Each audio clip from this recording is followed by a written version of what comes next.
Here's what I want to do before we give this one out. Anybody that's here tonight that is anywhere past the 1 year or further in your recovery, stand up. Anybody that's hit 1 year or more.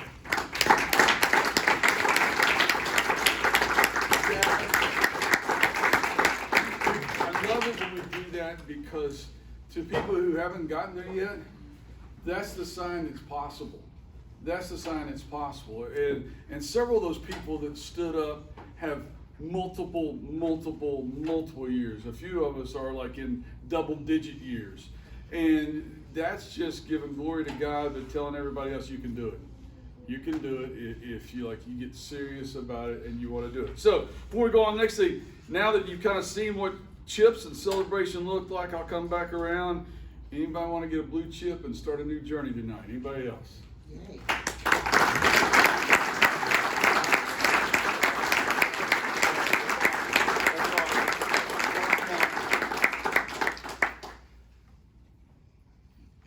Bueller, anybody? See, it's only a certain age group that even got there. I can say that on Sunday night at our student worship, and they look at me like I got 3 hits. Like, what are you talking about? Right? All right. So tonight, the rest of the night is kind of all going to be focused on a great success story that is still being written. And I'm doing this because I get to give the chip because I've been on the journey longer than the chip. Let's just put it that way and leave it at that, okay? This is so cool. I'm so proud of Dean and his journey. I knew Dean before the days started counting up in the right way. I was a pain in Dean's you-know-what sometimes before that. And even during the last 5 years, it's been a pain as well. But that's okay, because he was a pain in mine for a while too. So anyway, that's part of it. But I've known Dean, I know all his kids that are here. I grew up coaching these guys and now coaching that one in a different way. Jordan has been at my house. I almost killed him with a baseball bat one night because I didn't know who was in our basement, what was going on. And so I love it. And then Deann and her boys, and once again, I coach them, know them. And so this one is special. This is close. So before we do any kind of testimony, let's celebrate 5 years with Dean Burk.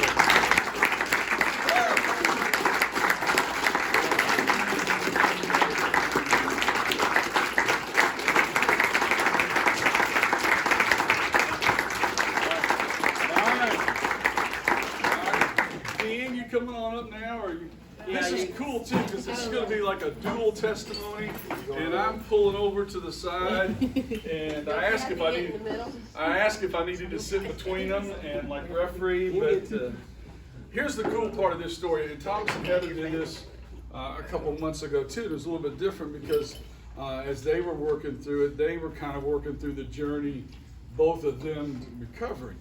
This story is special and important because you're going to hear a little bit about what it's like to have to come out of the madness yourself, and also what it's like to love someone who's trying to come out of the madness, and to be there and to be the support person in the middle of that. And in addition to Dean's wife, his mom is here, the kids and relatives and everybody and friends and Dad back there, and so man, we are so glad you guys are here. You guys take it away. I'm just going to sit back here and watch. Our room's wide. First of all, I want to thank everyone for coming tonight. It means a lot to me. Our group's really growing here at Community Recovery, so I'm glad to see that. So from my heart to all of you all, thank you for being here. I can certainly tell you I did not get here alone. As I look around the room, there are a lot of people here tonight that helped me in my journey, and I wish I had the time to bring each one of you up and tell everyone what you have done for me, but just know that I know, okay? I know what each one of you have done to help me, and just know that I know and I appreciate it. Also, God, my relationship with Jesus, the guidance of the Holy Spirit, could not have done it, certainly without that. And also, though you need all that, you need friend support, you need community support, you need meetings, you need sponsor, you need to do the 12 steps. In my opinion, you can't make it without Jesus. That's true. That's true. But also, you're going to have to do a lot of work too. Okay? You got to have all those other things, but you got to want it. And you got to want it more than anything in your life, because things are going to get tough.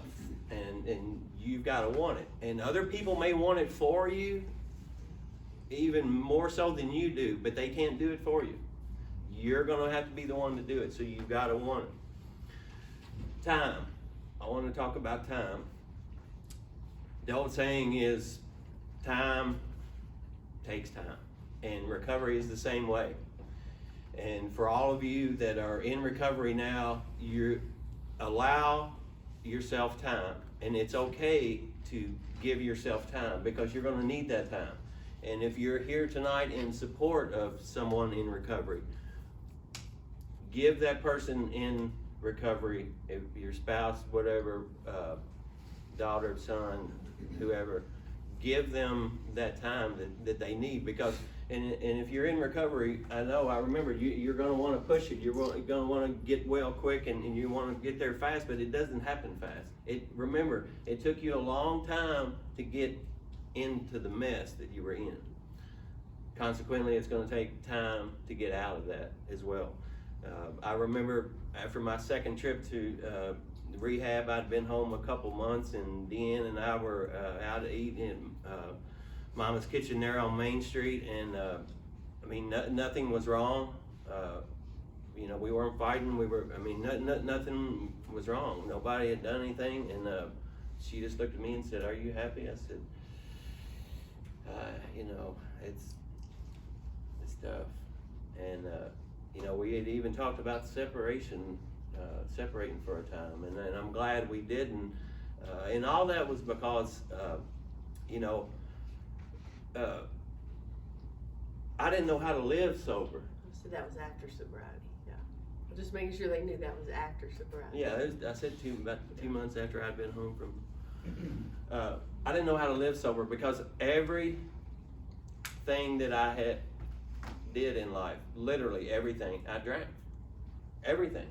So I didn't know how to live sober. I didn't know to do stuff. I didn't know how I was supposed to act. I didn't know what to do. And so, but as time went on, it got better. But time is your ally in recovery. It can be if you allow it to be.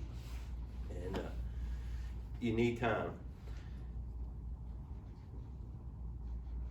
One thing I want to stress to you all tonight is, outside of God and your relationship with Jesus Christ and your salvation, your sobriety, your recovery is the most important thing in your life. Outside of those, it's the most important thing in your life, and it needs to come above everything else in your life, especially early on in recovery. Okay?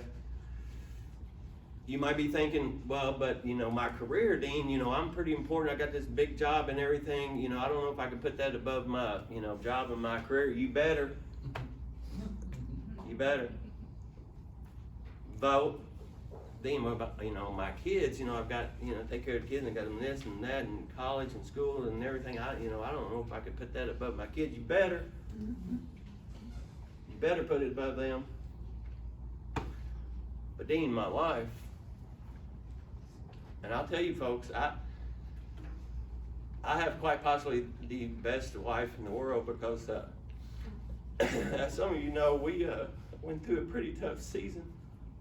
And you know where she was the whole time? Right where she is right now, by my side. So you may be thinking, I can't put it above my wife. You better. If you love her, you better. Or if you love him, you better. Why? Because without your sobriety, you're going to lose all that stuff anyway. Okay? And like I said, Deann has stuck by my side through a very, very tough season. Even in a camper for years. But ask her how long she would stick by my side if I went back to drinking. So it needs to, your sobriety, your recovery needs to come first above everything.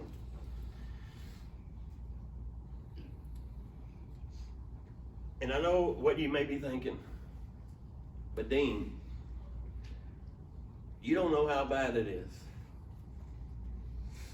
Yeah, I do.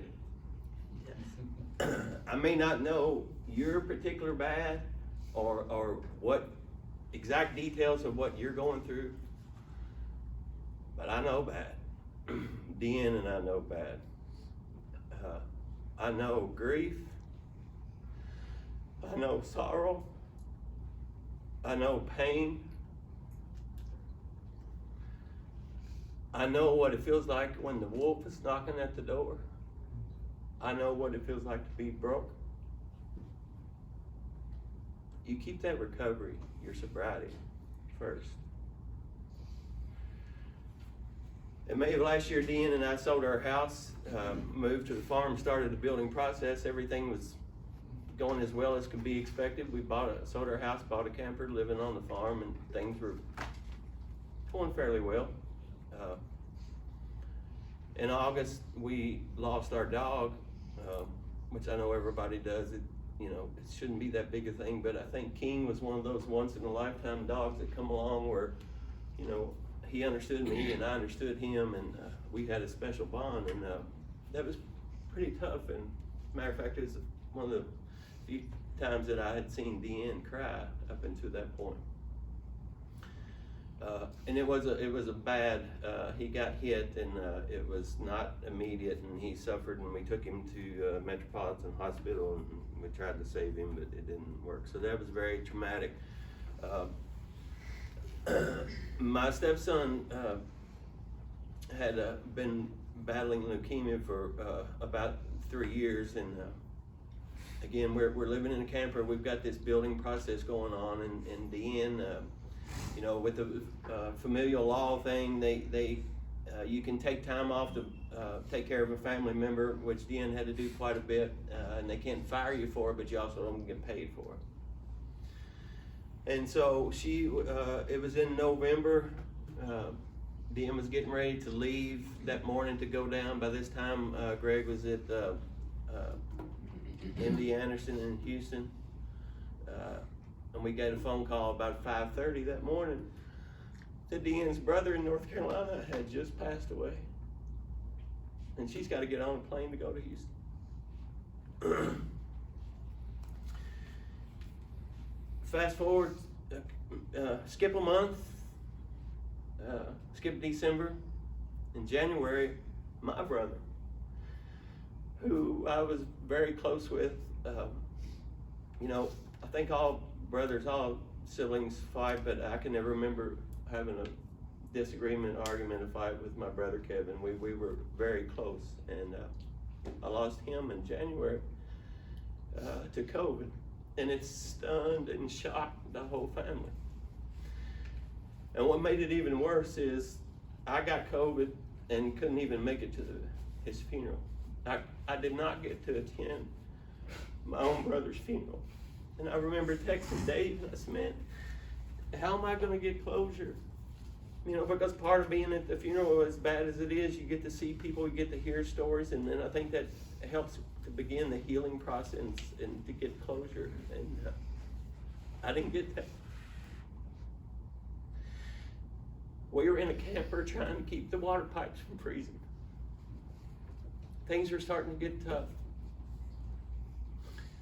The original estimate, of course it happened to everybody. The bids, the estimates we got on our building, were one figure. When that particular thing came due and was done, time to pay them was 30, 40, 50% higher than what it started out to be. It was okay for a while because we had made some equity in our home, have some stuff saved up, but over time, the difference in that spread that we were making up with our out-of-pocket money was gone. Things were tight, bad, tight. You could hear that wolf knocking at the door. By March, it had turned extremely bad for my stepson, Greg. He was gonna come home. They had called hospice in. He got too sick to come home, so some family and friends started making their journey down there. Dean got on a plane, I believe it was on a Friday. We were all expecting him to come home that Friday. So nobody had made flights, okay? So we found out that morning, now he's not coming home. So Dean says, I gotta go. I think I had her at the airport at 12:30 that afternoon. I said, do you want me to come on down? She said, let me see what's going on and I'll call you when I think it's time. So Sunday night, she called me and said, you need to get down here.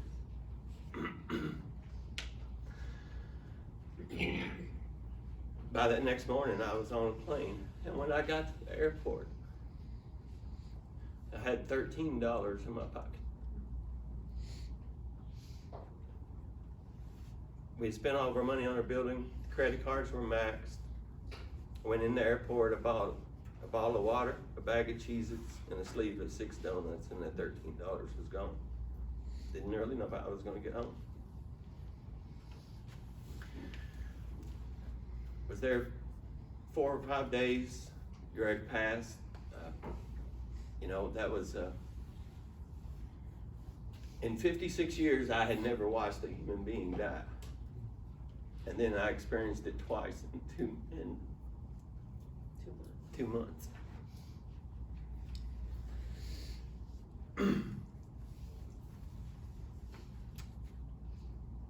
I remember a few days after my brother passed, we were in the camper and Dean said, I just want to tell you how proud I am of you for staying sober through all this. I said, I ain't gonna lie. I've thought about it. But if one thing that after my first trip to rehab and going back out taught me is no matter how bad you think things are,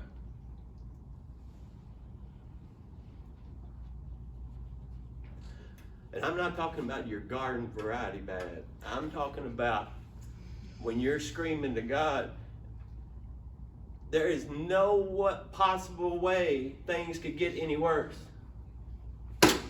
Oh yes, there is. Oh yes, there is.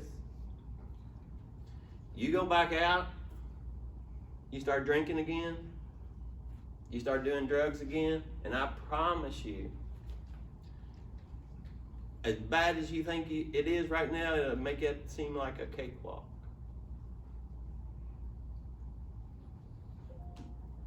One of the things you've heard me say a lot when it's my turn to speak about going back out. There's a saying that you should always avoid using the words always or never because very few things in life are either always or never. But here's one exception. If you go back out, things always get worse. They never get better. And let me tell you something. You ain't gonna be the first. You ain't gonna be the first. There's never been anybody out there that ever say, you know what? I was clean and sober for a while, but I went back out and you know what? Things got better. And the reason that you've never heard anybody say that is because it's never happened, and you're not gonna be the first.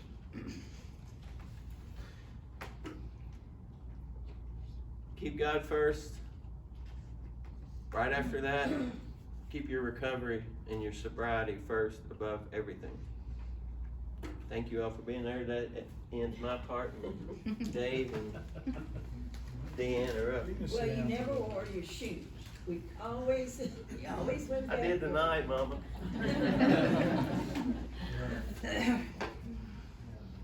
Take it away, girl. You want me to start? Well, here was the deal. Things were bad yesterday. Monday. So I didn't think Dean was gonna even talk, and I thought y'all were gonna be stuck with just me. But after I had prepared something to tell you all that would take up the whole time, Dean says, "Oh no, I'm gonna do it." I'm sitting there writing and rewriting so I could read it to, when I'm up here in front of you. He says, "Oh, I'm gonna do it." It's like, well, when were you gonna tell me? I was preparing this, so what I had to say was kind of like, my whole story. So I'm not gonna do that now. I don't really know where to go with it. But one thing, what he said about us, sticking together, I knew if he went back out, like he said, it was gonna get worse. But, God just kept telling me, I said, I just felt like I'm in the right place. And it's so weird because there was a lot of red flags when we started dating. I mean, we dated in high school, okay? So then we started dating again. We've been married for 12 years. We started dating again, and we're out at the farm, and he opens up the trunk of his car, and there's a cooler back there with like a gallon of vodka and some orange juice, and I'm like, we didn't go out there to have a party. This was just what happened. And so I was like, you do that every day just to stay comfortably numb, don't you? And he looked at me and he said, how did you know? Just a wild guess. Because I've never seen him like drunk. He always had this even keel. No matter where he went, he was always the same. And then people were like, I think I smelled alcohol on him. I'm like, he probably did. But they didn't know because he functioned. Kids, he functioned, didn't he? But what he said about making your sobriety first, wives, you do have to take a second seat. You've been taking a second seat to alcohol your whole life, so it's time to take a second seat when they decide to get sober, because that's when it's gonna make a difference. It feels unfair. Or husbands, it goes both ways. It feels unfair that you're always playing second fiddle to alcohol. But when they go and get sober, you better play second fiddle, because their sobriety is first. You might want to go places that they know it's going to be a trigger for them. They don't need to go. So your choice is to stay home or to go without.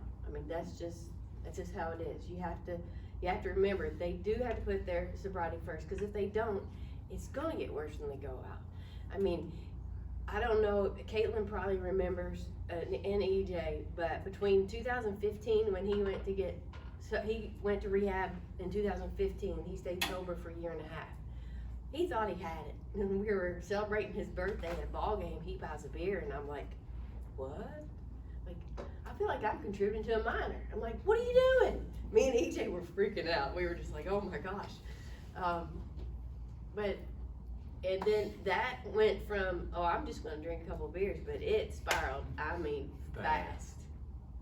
fast, to where I said, I'm gonna get me right. I'm getting me right, I'm out. Cause that time with his, when he opened up his trunk and he said, well, how did you know? I'm like, well, instead of running, like I should have taken a red flag and took off running, I was like, I could probably fix that. And what's that sound like? Anybody heard of codependence before? So, you know, there was a whole lot of stuff I needed to work on. So when he started drinking again, 2016 was pretty rough. So I started going to therapy. I'm like, okay, I can't do this. I gotta figure this out. I'm about to be on divorce number 3, and this is not good. There is something wrong with me. You know, something's wrong here. What is it? Because he wasn't the first alcoholic I was married to. So, I started on the journey, therapy, Christian counseling, in January of 17.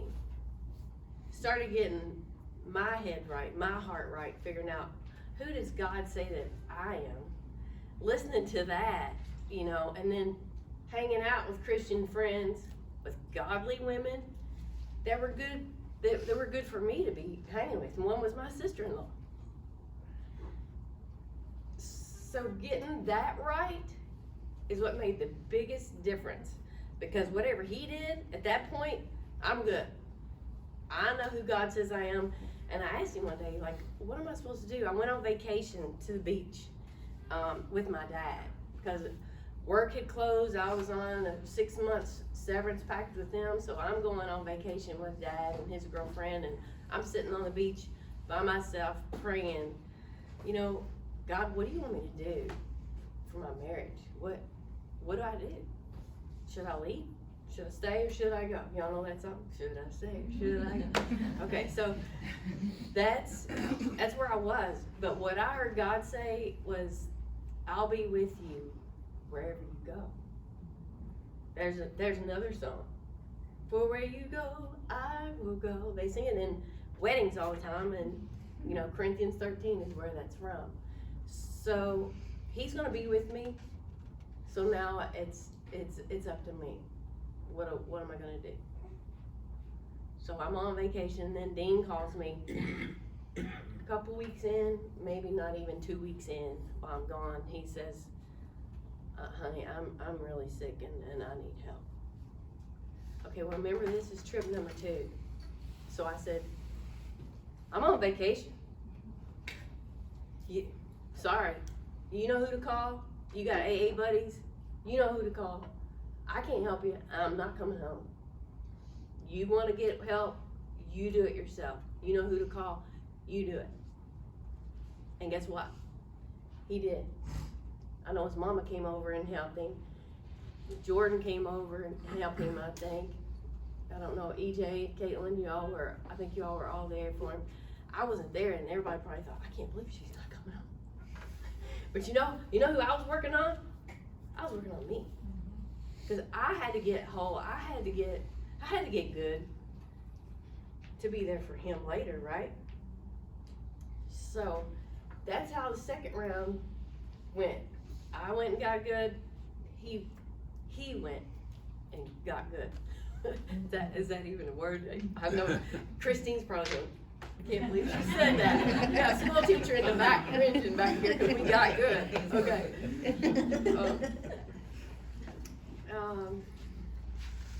Let's see. So 2017, everything's good, and he's in rehab for 30 days.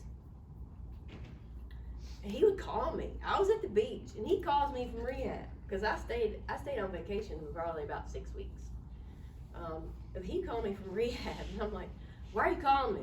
I mean, like, I was mad. I didn't want to hear from him because I was working on me. And he was like, what's wrong?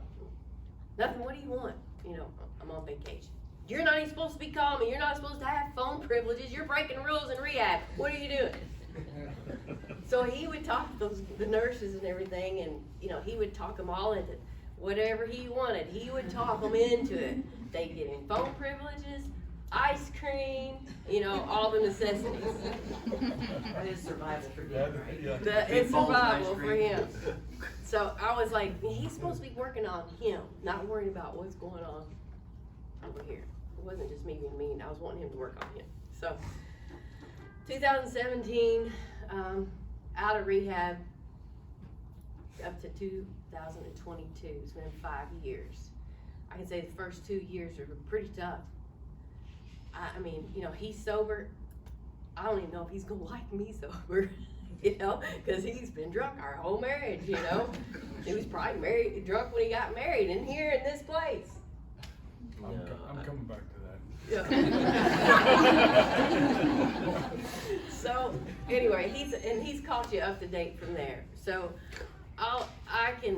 what I wanted to close with, to sum it up, was 4 gets. Okay, you got to get right with God. If Jesus is not your Lord and Savior, you got to get Him, because you cannot recover without Him. You can get sober without Him, but you're not going to recover without Him. Yeah, right. Number 2, get in the Word. Know who you are in Christ. Know who He says you are, and believe it. You got to believe that Word, because that's what's going to make you whole. Okay. 3, get priorities in line. Get your priorities in line. That's God, your sobriety, and then your family. 4, get out there and help others. Keep fighting the good fight. That's all I've got.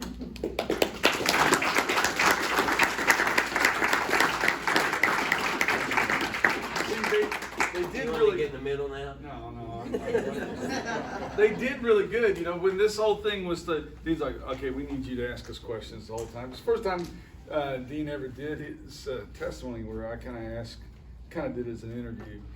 But here's things I want everybody to kind of grasp, because you kind of slid by it. And it's not as much the individual names, but to see how this whole thing really is a progression in a story.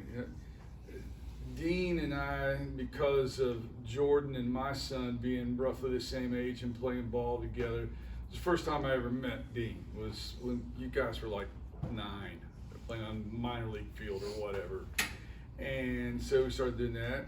And I knew Deann and her former husband and her boys because of ball.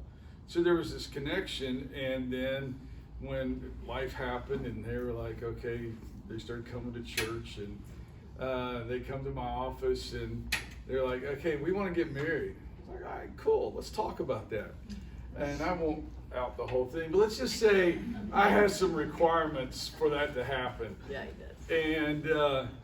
And I dropped a big one on them. And even in the midst of still mad lives, there was enough of a desire to follow God, because what I dropped on them was, okay, we got to do this God's way. We got to do this God's way. If we're going to do this, we got to do it God's way. And if I'm going to marry you, one of you got to go home to somebody else and live for a while. And they made the coolest decision with you guys. Said, now, Dean said, I'm going to go sleep in the basement, and went home, and I don't know who, you were probably gone, but I don't know.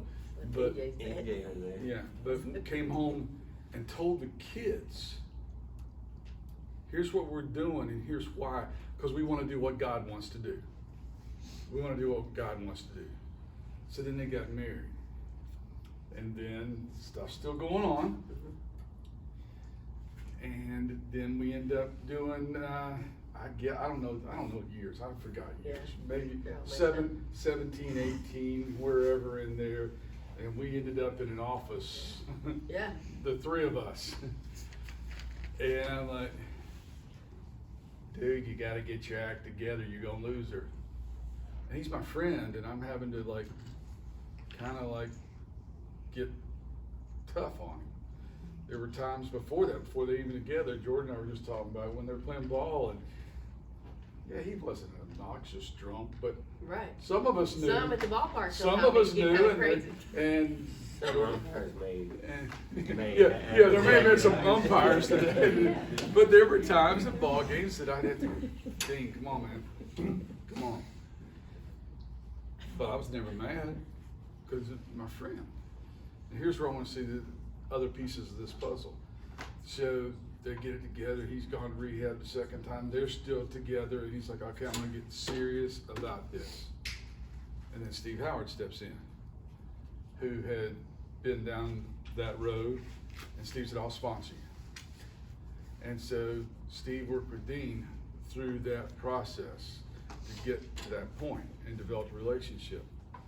And then COVID hits, and we're kind of like all messed up, and we're doing online stuff. And this guy gets out of Isaiah House, and there's no church, there's no meetings, and he finds us online. And he's sitting back there, and Doug shows up the very first time we meet again out in the pavilion, because we still weren't allowed to come inside. And this guy comes walking down the sidewalk, and I'm asking Dennis, who's that guy? I don't know. And then he gets here, he said, like, I'm Doug, because we knew his name because he'd been online with us. And so then he starts a process, and now Dean becomes his sponsor and walks with him through that. And that's what I want you guys to see, is that wherever you are on this journey, you know, by the grace of God, maybe he used me a little bit early on. But then there was a time I needed to hand off the baton. And then when he got it, then it was like, and now Doug's making it. Doug's up here stinking teaching. And that's how God works. So whatever your story is, and we all got one. We all got one. Whatever your story is, somebody needs to hear your story. Somebody needs to hear your story. Oh, heck, I forgot in the middle of all that, your mom working with my wife and praying for you, but that's God's working. God's like working. And it was like we'd go a little bit of time, it wouldn't be around, and Jordan, you grow up and graduate and gone. Next thing I know, now EJ's playing football. I'm getting to be, and I'm getting to jump up in the air and bump him when he scores, and like, and through the madness, he raised two great sons. Through being a jerk at times, he raised two great sons that when they were in high school were already having like adult thoughts and adult conversations. And these guys aren't perfect, but like God can work even in the middle of the craziest things in your life. God can work in it. So, back around. I'm coming back to you. Because I think a big part of this, you said it in response to Dean saying your sobriety's going to be first. If you love someone who is off center, whatever, does it affect you? Yeah, absolutely. Do they need to change? Do you have to change? Yes, both of you. Yeah. Both of you have to change. Yeah, see that I think that's one of the hardest things sometimes for families to understand. I remember one of Dean's favorite quotes. Remember what you say you wanted to do the second time you went to recovery? No, all I ever want to do is just drink like normal people.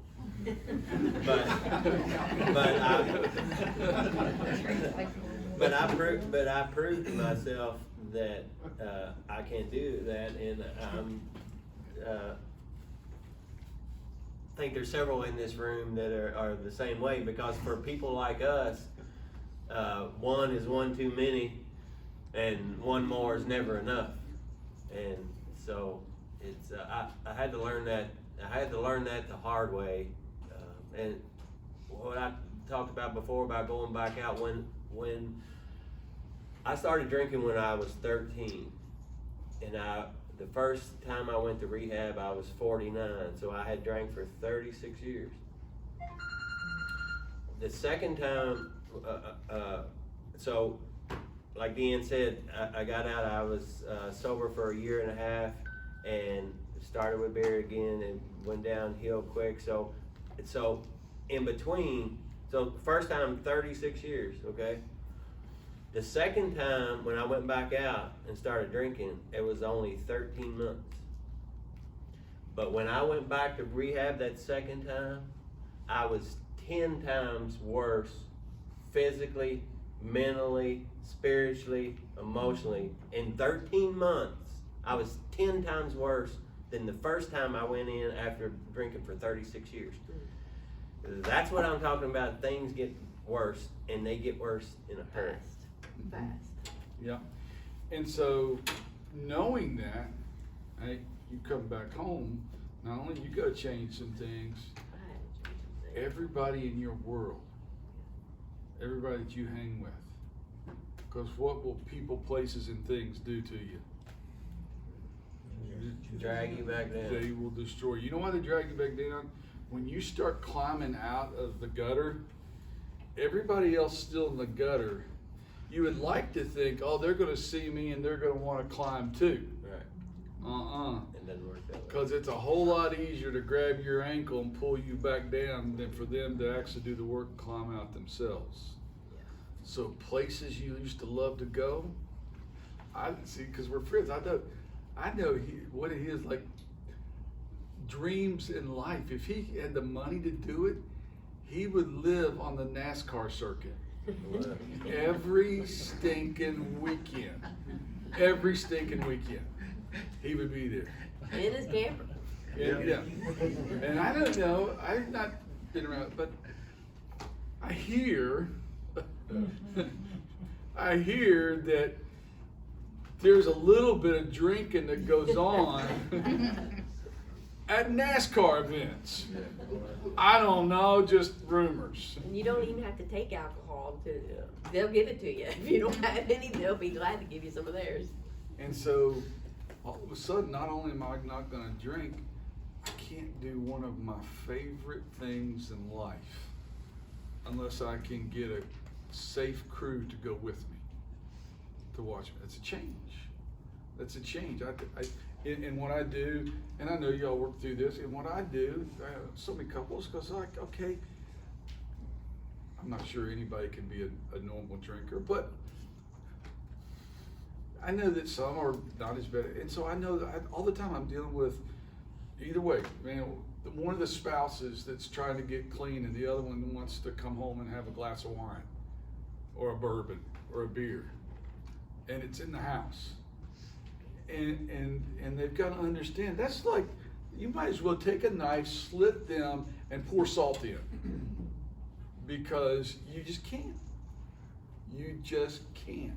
You just can't be there. When I got sober a long time ago, I've got some people who I thought we were like ride and die brothers. We'll never be separate. And there's two guys I have not been physically in their presence since July the 5th, 1979. And I'm afraid to do it today. I'd be afraid, there's a little bit of fear every time I'm in Lexington at a restaurant that one of them's gonna walk in. Because for not as long as you, but for long enough, if we were together, it was going down. That was it. And so I had to separate. You had to say, okay, there's some things I kind of like doing, but I can't do. That's right. Because I love this guy. And so here's what happens. Who does addiction hurt? Everybody. Were you hurting? Oh yeah, bad. Were you hurting? Yes. Were you guys hurting? Mama, were you hurting? Papa, were you hurting? Because you know what happens when you're like these other people? You're like seeing it and you're thinking, I gotta fix this. I gotta fix this. Anybody been able to fix it? You can't until somebody wants it to be fixed. Until somebody wants it to be fixed. And so I think that when we first started talking about this and you doing this together, I hope people will watch this, because I think one of the powers and the strengths, the possible strengths of recovery is families truly understanding we're all in. We're all in. You know, that we can't be doing this. We can't be bringing stuff around. We can't be going places. It's birthday party. It's birthday time. And like, hey, Dean asked, hey, where you want to go for your birthday? And where you really want to go is a place that got him in trouble all the time. If you love that person, you don't even suggest that place because you understand. You understand what that place will do. We all got triggers. I do not ever, I'm going to retire from this someday, And if you ever find out that I took a job at Dairy Queen, come and rescue me. Now, I will say it does get better, again, with time, but because. Lots of time. Lots of time. Because let's face it, I mean, there's very few places that you can go, especially to eat at a nice restaurant. I mean, there's gonna be very few places that you go that does not have alcohol. I mean, like Dave said, early on in my career, I just didn't go. I just did not go because I knew there would be no way I could handle it, so I just didn't go. And but that comes with time, and so it's not that big a deal now. I mean, there are still some places that I avoid, but it's more so the whole environment that I'm avoiding. And I talked about time before. I'm not sure that there's a magic number out there. For me and some of the other people that I've talked to that are ahead of me, there's something magical about that 2-year mark. Something just starts to click. I know that first year for me was brutal. I mean, brutal. I remember sitting down at a wake, and a guy got up and he was just talking about how good his life was, and he had never had this much fun in his life and never thought he could have this much fun not drinking. And I'm thinking back there, you are lying, because I'm sober too, and this sucks. And it did, let me tell you, it did for a while. It did. I mean, it was pretty brutal. But the difference between the first time and the second time is my first trip to rehab, when I got out, I mean, yeah, I was doing all the right things. I had a sponsor, I was going to meetings, I was checking off all the boxes, but I hadn't put God first in my life. I didn't really have that every single day waking up with Him relationship with Jesus the first time. I was basically just kind of white knuckling it, that first one, and I think that's why I only made it a year and a half. And so the second time around, I knew that didn't work, and so. May sound corny, may sound cliche, but that one day at a time thing is real. You know, and Dan Parker was the one that would say, "Hang in there, buddy." You know, between just to give it 2 years, 2 to 3 years, and that was true. And I kept saying, I would say, "Remember what Dan said," because he'd be like, "This is miserable." I said, "Remember what Dan said," and I would remind him of what you said over and over, because it was hard. And then, I mean, it's like magic. Between year 2 and 3, you see a totally different change. I heard him actually, I was in the kitchen, and the kids know I always sing and act stupid and say stupid stuff all the time. And they're like, "Oh." No, you sang. Yeah, I sang too. But I was in the kitchen doing something, and I hear him sing and laugh. And I'm like, what the heck was that? I mean, you would never hear that there, right? I was like, are you kidding me? Like, who is that? And so, those things started happening. And so, like, his personality just starts changing between year 2 and 3. So, I don't know if anybody is around that, but just hang in there, because it really does happen. Yeah, I'm glad you mentioned Dan, because I couldn't even see that he's hiding behind flowers back there. Yeah, Because that's part of the chain of the story of helping out. And you guys have told part of the extended story and going through with Greg and everything. And you know, anybody that's ever gone through chemo, if you have personally, or you know somebody that have, it's miserable. It is miserable. But there's a couple of options. You can go through chemo, or you can die. Pick your miserable, you know. And this starts off as a, you know, that whole debate between choice and disease, and I'm a firm believer that it starts off as a choice, that first time you use or that first time you take a drink, you made a choice, but it quickly morphs into a disease. Why does it morph for some people worse than others? I don't know. I know people that smoke cigarettes for 50 years and never get lung cancer. And I know people that have smoked for 2 years and ended up having to have half a lung removed. But that's what disease does. It's brutal. And so it's that understanding that this is gonna be rough. It is. Now, the other thing you said about that second time by going back out, unfortunately, the sad news, which you all with it, when cancer comes back the second time, it's brutal. It's brutal. And so, you know, make some choices along the way. I'm gonna say one more thing. I want you guys to ask some questions because they said they would answer questions. Here's what I gotta say.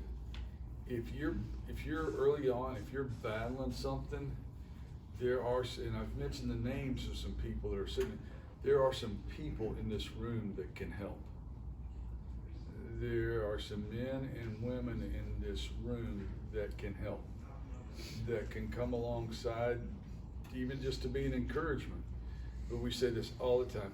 You could get every phone number in this room, and a whole bunch of us will give you our phone numbers in a heartbeat. You can get every phone number in this room, and they don't do you a bit of good if you don't use them. If you don't hit dial or send, all it is taking up space in your phone. And there comes those times, it's not a sign of weakness. There comes those times that somebody's gotta kind of talk you through something. And if you ask them to help you, you gotta be willing for them to kind of climb up inside of you and get real. Because patting you on the back and telling you everything's gonna be all right, where's that get you? Nowhere. So, and so you've heard their stories, so now you can, you know, because some of us in here don't have the addiction ourselves or don't have the issue ourselves, but somebody we love deeply does.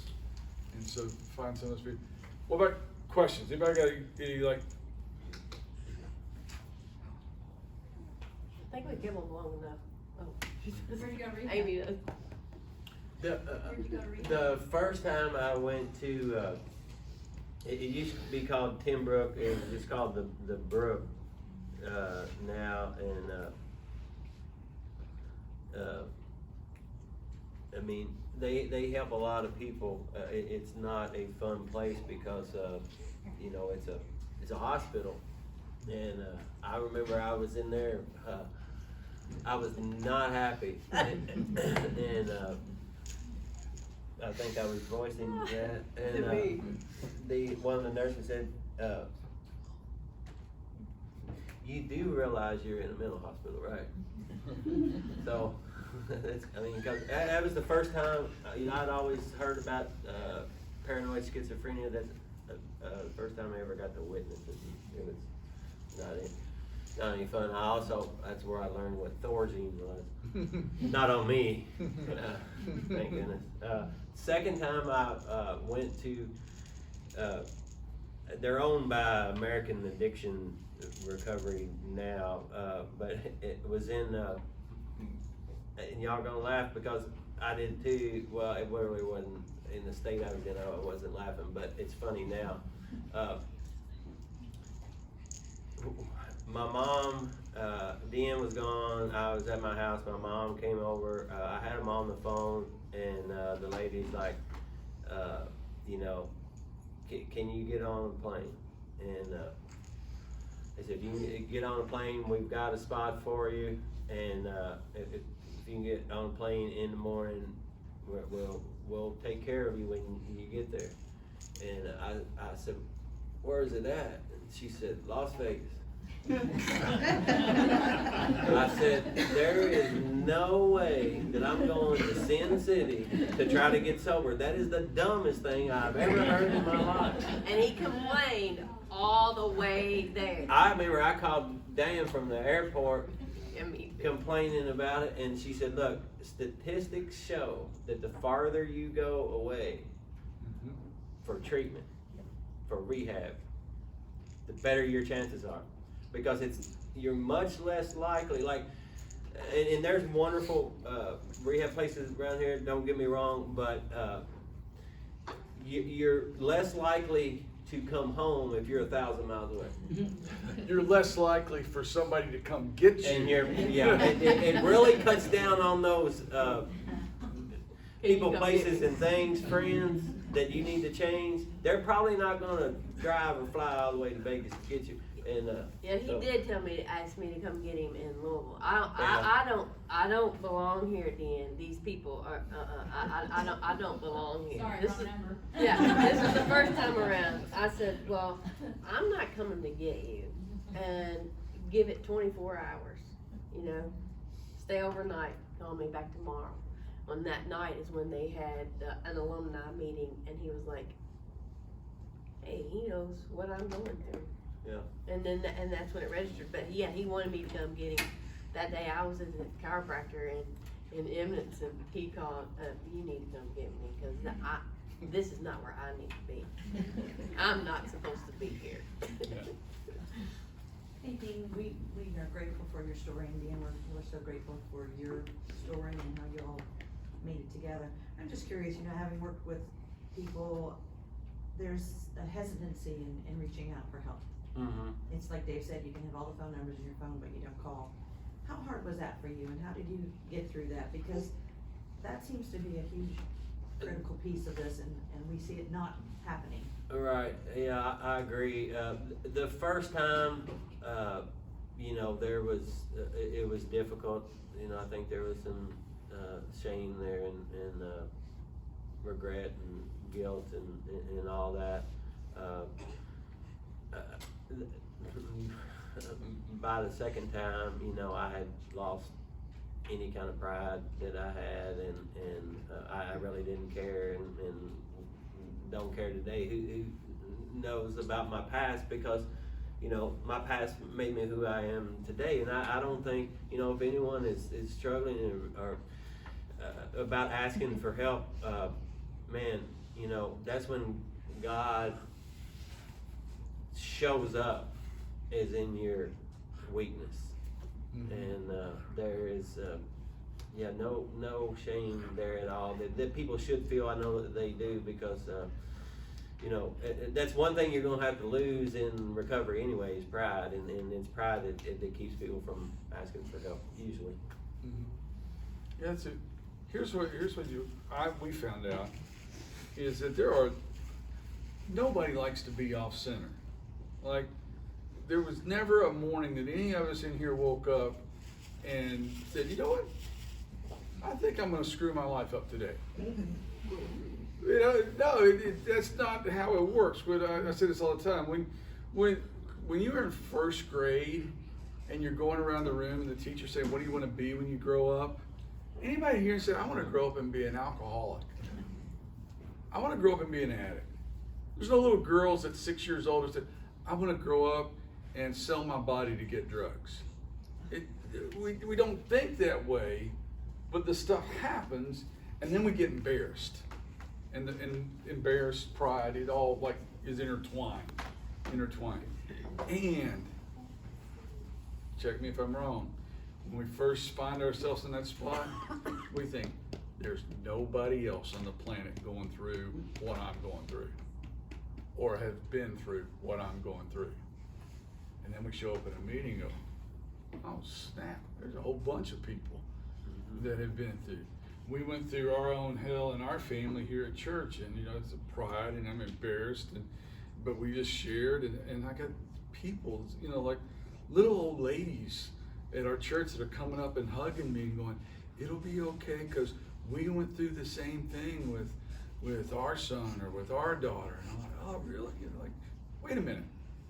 I was your son's youth minister. How did I not know that? You know? And it's because we hide it.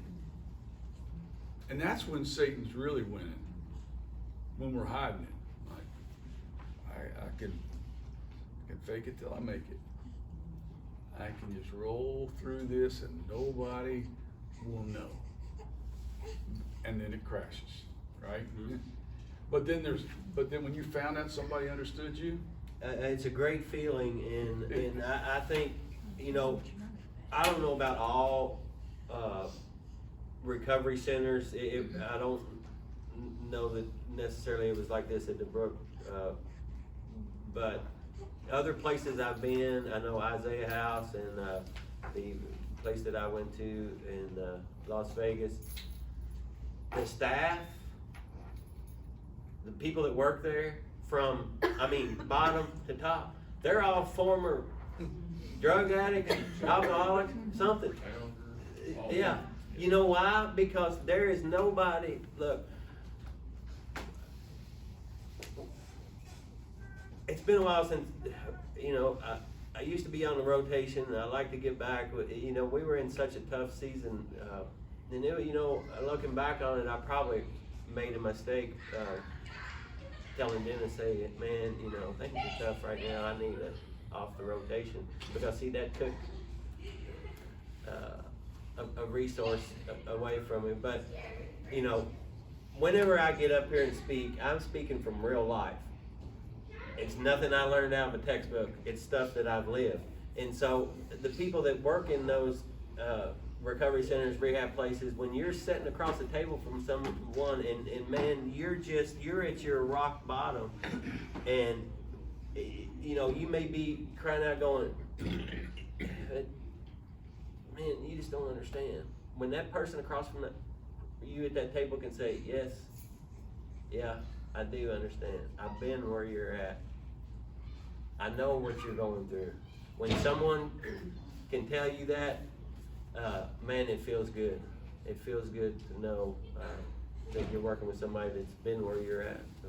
And when you know that they know, when they can tell enough of a story that it's not just somebody shooting the breeze, that there's enough then shared that like, oh, they really do get it. It's like, you know, when these guys were, when the marriage was struggling and they were, you know, talking about not making it, when we were talking, I never did tell you guys I know what you're going through, because I didn't, because I way out kicked my coverage, and so I've never been through a divorce. But when he's struggling, and I can say, yeah, let me tell you about when I used to get so lit I couldn't find my way home, and I was only 17. I understand. I understand. People say, well, you know, want to know why I do this? You know, because I understand. This is not actually part. I shared last night at our Pathways meeting. When I do this stuff, this is not my job. This is my part of serving the kingdom, because been there, done that. And so when you've got that story, whether it's the one who was causing the problems or the one who was suffering because of the problems, or whatever it might be, you've battled depression all your life. And somebody that gets to the point of like, I can't live tomorrow, and I don't need to talk to them that day because I've never been there. But I need to know people who've been there so I can put them together.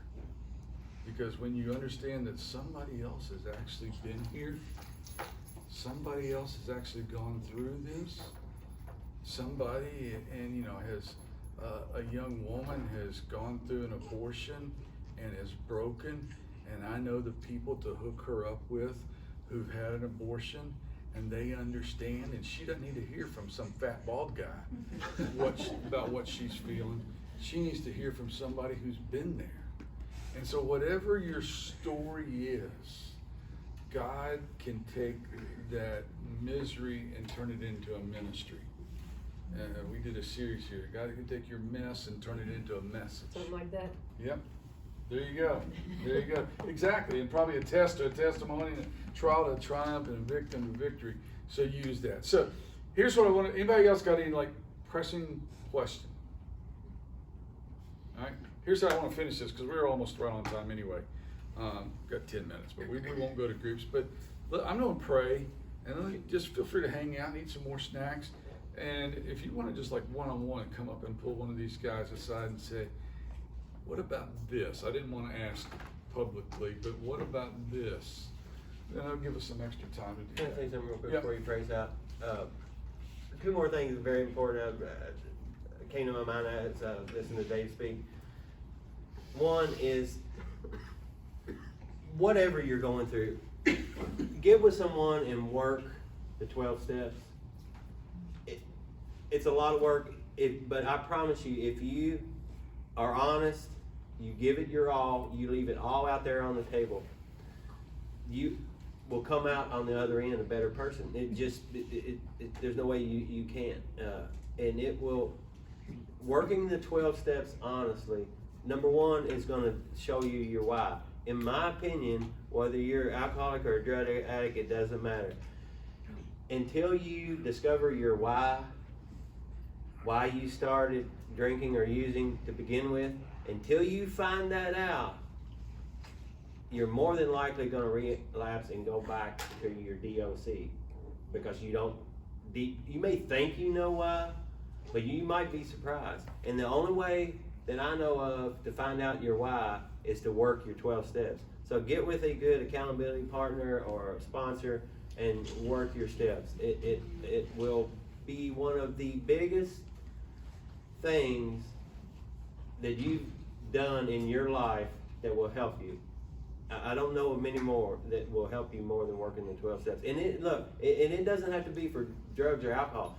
Working the 12 steps will help anyone on any issue, unless you don't have an issue. And if you don't, come tell me, because I want to know your secret. Well, you know, their issue's lying. So do that. I mean, take it serious. Give it your all, and you will come out a better person. The other thing I wanted to say real quick is another thing, a huge lesson that I learned between trips 1 and 2. When I got out of rehab the first time, I looked at sobriety like, oh my, like there was this huge mountain, and I thought, oh my gosh, I'm gonna have to go the rest of my life and never have a drink. And it was like facing this big mountain, and it overwhelmed me, and it eventually got me. The second time around with putting God first and having a relationship with Jesus, again, gets back to the one at a time. It's kind of like the old saying, how do you eat an elephant? One bite at a time. So in my life, because I know especially the season that we went through, I'm sure there were a lot of people that thought, oh man, that's another blow. I don't know how Dean's gonna make it. I wonder if he'll crack this time. I know they were thinking, because I was thinking to myself. But I can tell you this, the way I live today is, I don't worry about tomorrow, next week, next year, 10 years from now. Am I gonna drink 10 years? I don't know. I don't think about tomorrow, next week, next year, 10 years from now. All I know is it ain't gonna be today. Maybe tomorrow. But not today. Then it says, not today, maybe tomorrow. It's not serious, y'all. It's a time to talk to Dan. Dan's my buddy. I met him back in 15, and that was a kind of a running thing. He would say, not today, buddy. And you know, as they said, I was like, if it's tomorrow, let me introduce you. This is Thomas, and that's Doug, and that's Keith, and we're coming knocking on the door. Don't look at it as a big mountain. Just take care of today. Yeah. I bought you a balloon. Thank you, Mama. All right, Just happy David. Dino Day. Yeah. Yeah, Okay, come here, Mama. He's gonna pray us out. cause mama's loved like nobody else. Mhm. Thank you for my balloon. God's day. And mama's hurt like nobody else too. God, thanks so much for tonight. Thank you for my friend and for what you've done in his life, and for people that are really, really close to him. Thank you for people praying for it, and thank you for everybody that's in this room tonight, because there are people that are sitting here tonight that needed to hear this, and you got them to the right place at the right time. Help us all to make the choices to trust in you, like Dean and Deann talked about, to really put you first, so that you can guide our lives back to that center place that you want us to all be, where we're living in the center of your will. God, keep us safe as we go home tonight. In Jesus' name we pray. Amen. Amen. Thanks, guys. Thank you.